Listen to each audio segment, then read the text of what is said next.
உன் வார்த்தைகள் கேட்கப்பட்டது என்று வேதவசனம் சொல்லுகிறது. வித்தியாசம் உண்டாகும்படி செய்வேன் என்று கர்த்தர் சொல்கிறார். நான் உன்னை வெறுத்து விடவில்லை என்று கர்த்தர் சொல்லுகிறார்.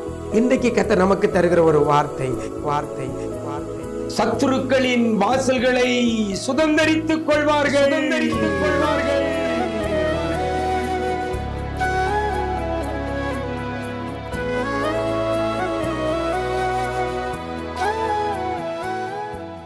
கிறிஸ்துவில் பிரியமானவர்களே, ஆண்டவரும் இரட்சகரும் ஆகிய இயேசு கிறிஸ்துவின் ஈடு இணையற்ற நாமத்தில் உங்களுக்கு அன்பின் வாழ்த்துக்கள்.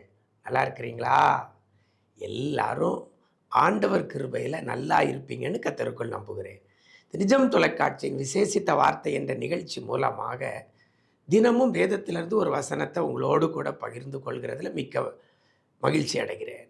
அந்த வேத வசனத்தை உங்கள் இருதயத்தில் பதித்து கொண்டு நீங்கள் அந்த நாள் முழுவதும் தேவ சமூகத்தில் ஜபித்து அந்த வேத வசனத்தின்படியே நிறைவான ஆசீர்வாதங்களை நீங்கள் பெற்று வருகிறதை நினைத்து மனதார ஆண்டவருக்கு நன்றி சொல்லுகிறேன். இந்த நாளிலேயும் ஆதியாகமத்தின் புஸ்தகம் 22ஆம் அதிகாரம் 17ஆம் வசனத்தில் கடைசியில் இவ்வாறாக சொல்லப்படுகிறது, உன் சந்ததியார் தங்கள் சத்துருக்களின் வாசல்களை சுதந்தரித்து கொள்ளுவார்கள் என்று வேதவசனம் சொல்லுகிறது. சுதந்தரித்து கொள்ளுவார்கள். சுதந்தரிக்கிறதுனா நமக்கென்று உரிமையாக்கி கொள்ளுகிறது. சுதந்தரித்து கொள்ளுவார்கள். எதை? சத்துருக்களின் வாசல்களை. யாருடைய சத்துரு? தங்கள் சத்துருக்களின் வாசல்களை சுதந்தரித்து கொள்ளுவார்கள் என்று சொல்லப்பட்டிருக்கிறது. எனக்கு அருமையான தேவஜனமே, இன்றைக்கு உங்களுடைய காரியங்கள் உங்களுக்கு விட்டு போயிருக்கலாம். உங்களுடைய வாசல்கள், உங்களுடைய நிலங்கள் அபகரிக்கப்பட்டிருக்கலாம், அல்லது எடுத்துக்கொள்ளப்பட்டிருக்கலாம், அல்லது அநியாயமாய் உங்களிடத்திலிருந்து பறித்து கொண்டிருக்கலாம். எது எது உங்களை விட்டு பறிக்கப்பட்டு இன்றைக்கு விரோதிகள் கைகளில் இருக்கிறதோ, அதாவது சத்துருக்களின் கைகளில் இருந்தாலும் சரி, இன்றைக்கு என் ஆண்டவர் ஒரு காரியத்தை உங்களுக்கு சொல்லுகிறார். சத்துருக்களின் வாசல்களை சுதந்தரித்து கொள்வார்கள். எனக்கு அருமையான தேவஜனமே, உங்களுக்கு விரோதமாய் பெருகி இருக்கலாம், உங்களுக்கு விரோதமாய் வெள்ளம் போல வரலாம். எது எது உங்களிடத்திலிருந்து போய் இருக்கிறதோ அதை இன்றைக்கு நீங்கள் சுதந்தரித்துக் கொள்வீர்கள். அன்றைக்கு ஆபிரகாமுக்கு இந்த வார்த்தை சொல்லப்பட்டது. இந்த வசனம் சொல்லப்படுகிறது. எப்போ இது நடந்தது அப்படின்னு சொல்லி பார்த்தீங்கன்னா 16ஆம் வசனத்தில் கடைசியில் சொல்லப்படுகிறது, இந்த காரியத்தை செய்தபடியால். ஆபிரகாம் ஒரு காரியத்தை செய்திருக்கிறான்.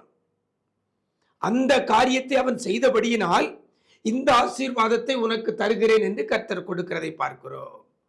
உன் சத்துருக்களின் வாசல்களை உன் சந்ததியார் சுதந்தரித்துக் கொள்வார்கள். நீ மட்டுமல்ல, உன் சந்ததியார் சுதந்தரித்துக் கொள்வார்கள். இன்னைக்கு நீங்க சுதந்தரித்துக் கொள்ள போறீங்க. அப்போ ஆபிரகாம் இந்த காரியத்தை செய்தபடியால், எந்த காரியம் நம்ம எல்லாருக்குமே தெரியும். கர்த்தர் சொன்ன ஒரு வார்த்தைக்கு கீழ்ப்படிந்து தன்னுடைய ஏக சுதன் என்று பாராமல், நேசகுமாரன் என்று பாராமல் ஈசாக்கை பலி செலுத்த அவன் பலி செலுத்துகிற அந்த காரியம், பலி செலுத்த புறப்பட்ட அந்த காரியம், பலி செலுத்த பலிபிடத்தை ஆயத்தப்படுத்தின அந்த காரியம், அதோடு மாத்திரமல்ல, பலி பொருளாய் தன் ஏக சுதனை நேசகுமாரனுடைய கைகளை கால்களை கட்டி கட்டையின் மேல வைத்து கத்தியை ஓங்கி வேகமாய் குத்த போன அந்த காரியம்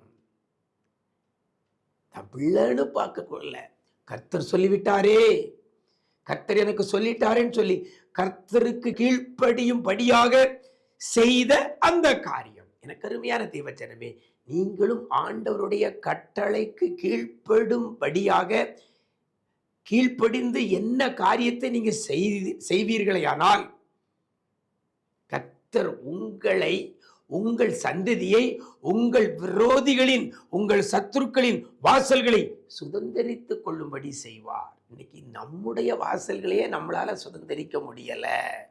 நம்முடைய நிலங்கள், புலங்கள், நம்முடைய சொத்துக்களையே நாம சுதந்தரித்துக் கொள்ள முடியாத சூழ்நிலையில இருக்கிற தேவ பிள்ளையே, என் ஆண்டவர் சொல்லுகிறார், இதை மாத்திரமல்ல, உன் சத்துருக்களின் வாசல்களையும் நீங்கள் சுதந்தரித்துக் கொள்வீர்கள்.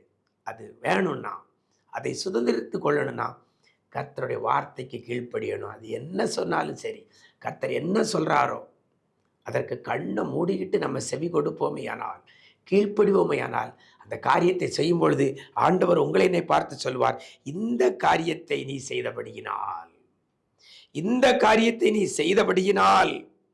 இன்னும் 12ஆம் வசனத்தில் பார்க்கும் பொழுது அழகா சொல்லப்படுகிறது, உன் பிள்ளை, உன் ஏகசுதன், உன் புத்திரன், உன் நேசகுமாரன் என்று பாராமல் எனக்காக ஒப்பு கொடுத்தபடியினால் நீ தேவனுக்கு பயப்படுகிற மனுஷன் என்று இப்பொழுது அறிந்திருக்கிறேன் என்று சொல்லப்படுகிறது. அப்போ கர்த்தருக்கு பயந்து அவர் சொன்ன காரியத்தை நம்ம செய்தால் சத்துருக்களின் வாசல்களையும் சுதந்திரித்துக் கொள்ளலாம். அப்படிப்பட்ட கிருபையை கர்த்தர் தருவாராக.